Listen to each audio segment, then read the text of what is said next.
Iya, kalian paham nggak materi yang kemarin itu?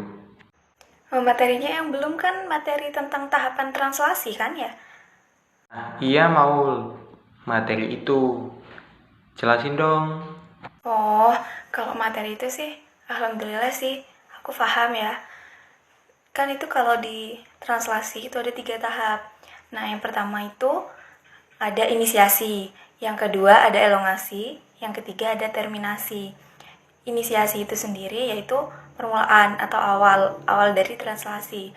Terus kalau yang elongasi namanya juga elongasi ya, elong berarti pemanjangan dari translasi.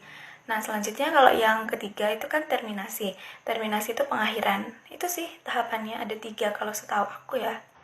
Terus kalau pengertian dari translasi itu sendiri yaitu sintesis polipeptida dari mRNA. Jadi translasi itu sintesis polipeptida dari mRNA. Gunanya apa? Gunanya untuk menentukan urutan-urutan asam amino yang akan membentuk suatu protein. Nah, itu gunanya dari translasi. Terus kamu ingat-ingat kalau misalnya translasi itu terjadi pada ribosom. Jadi translasi itu terjadi pada ribosom. Nah, terus kan di tahapan translasi itu ada 3 kan, ada 3 tahap. Nah, yang pertama kan tahap inisiasi atau permulaan. Nah, di tahap inisiasi atau permulaan itu ada 3. Bentar ya, kayaknya aku pernah baca deh, ada di buku, bentar aku lihat. Oh ini kan ya di tahapan inisiasi kan ada tiga tahapan, yaitu yang pertama itu ujung dari mRNA yang telah keluar dari nukleus itu akan berikatan dengan ribosom unit kecil berikatannya melalui bantuan dari GTP dan juga enzim. Nah, terus ini di sini. Peristiwa tersebut itu disebut dengan kodon inisiasi. Jadi peristiwa yang tadi itu disebut dengan kodon inisiasi.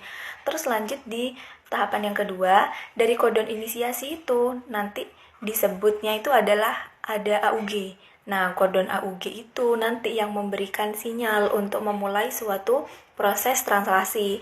Nanti di tahap yang ketiga, kemudian itu ya nanti tRNA atau transfer RNA antikodon UAC itu yang akan membawa asam amino metionin yang melekat pada kodon inisiasi AUG tadi. Nah, jadi tRNA antikodon UAC itu yang merupakan komplementer dari kodon AUG. Nah, terus kan tRNA itu sendiri berfungsi sebagai apa ya? Itu yaitu untuk mengantarkan informasi genetik mRNA dari sitoplasma menuju ribosom. Nanti untuk apa? Nanti untuk disusun menjadi protein. Kayak gitu. Itu tahapan dari inisiasi atau permulaan translasi itu. Oh iya Nel, kamu paham nggak? Kan itu kan tadi kan di translasi itu kan ada 3 tahap kan. Yang pertama inisiasi, terus yang kedua elongasi, yang ketiga terminasi. Nah terus kan yang inisiasi udah aku jelasin tuh tadi. Kalau kamu paham yang elongasi sama terminasi, coba deh kamu jelasin.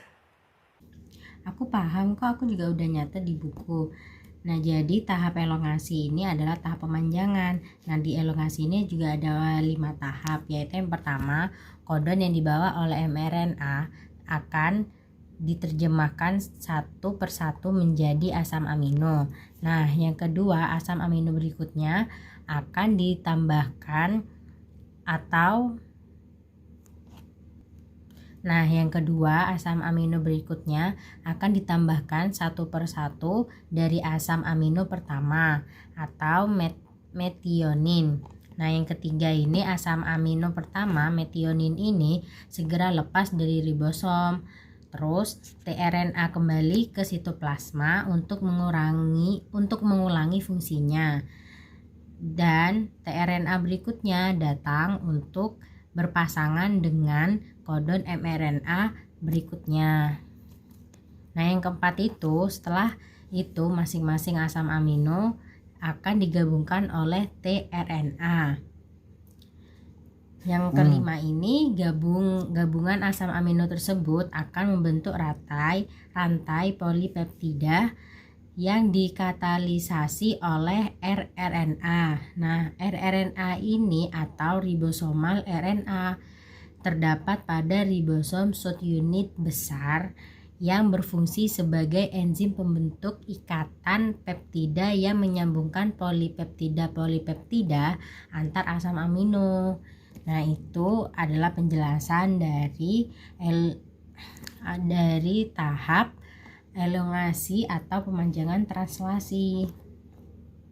Nah, yang selanjutnya itu terminasi atau pengakhiran translasi. Di sini ada 3 proses, yaitu yang pertama ada proses translasi berakhir ketika salah satu codon stop mRNA atau UAA, UAG, dan UGA melekat pada ribosom. Nah, yang kedua ini polipeptida atau protein yang terbentuk akan terlepas dari ribosom dan terjadi pelepasan subunit ribosom menjadi subunit besar dan kecil. Dan yang terakhir, protein yang telah disintesis mengalami proses post translasi. Pada tahap ini, protein dapat berikatan dengan karbohidrat atau dipecah kembali menjadi beberapa polipeptida.